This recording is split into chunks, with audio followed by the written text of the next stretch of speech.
Hi all, ತುಂಬ ಟೇಸ್ಟಿಯಾಗಿ ಹಾಗೆ ಈಸಿಯಾಗಿ ಕುಂಬಳಕಾಯಿ ಹಲ್ವಾ ಮಾಡೋದು ಹೇಗೆ ಅಂತ ತಿಳಿಸ್ಕೊಡ್ತೀನಿ.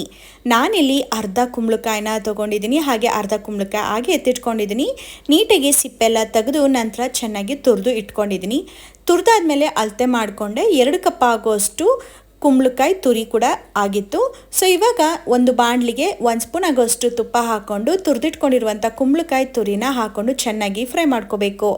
ಅದೇ ಕಪ್ ಅಳತೆಯಲ್ಲಿ 2 ಕಪ್ ಆಗೋಷ್ಟು ಹಾಲನ್ನ ಹಾಕ್ಕೊಂಡು ಚೆನ್ನಾಗಿ ಹಾಲು ಇರೋವರೆಗೂ ಕೂಡ ಚೆನ್ನಾಗಿ ಕುದಿಸ್ಕೋಬೇಕು.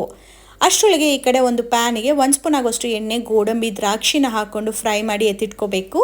ಇನ್ನು ಈ ಕಡೆ ಪ್ಯಾನಲ್ಲಿ ಹಾಕಿರುವಂಥ ಹಾಲೆಲ್ಲ ಚೆನ್ನಾಗಿ ಇಂಗಿದ ನಂತರ 3/4 ಕಪ್ ಆಗೋಷ್ಟು ಶುಗರ್ನ ಹಾಕಿ ಚೆನ್ನಾಗಿ ಕಾಯಿಸ್ಕೋಬೇಕು.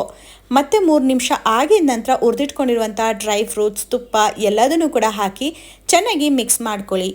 ನಂತರ ಏಲಕ್ಕಿ ಪೌಡರ್ನ ಹಾಕಿ ಮಿಕ್ಸ್ ಮಾಡಿಕೊಂಡ್ರೆ ಕುಂಬಳಕಾಯಿ ಹಲ್ವಾ ರೆಡಿ ಆಯಿತು.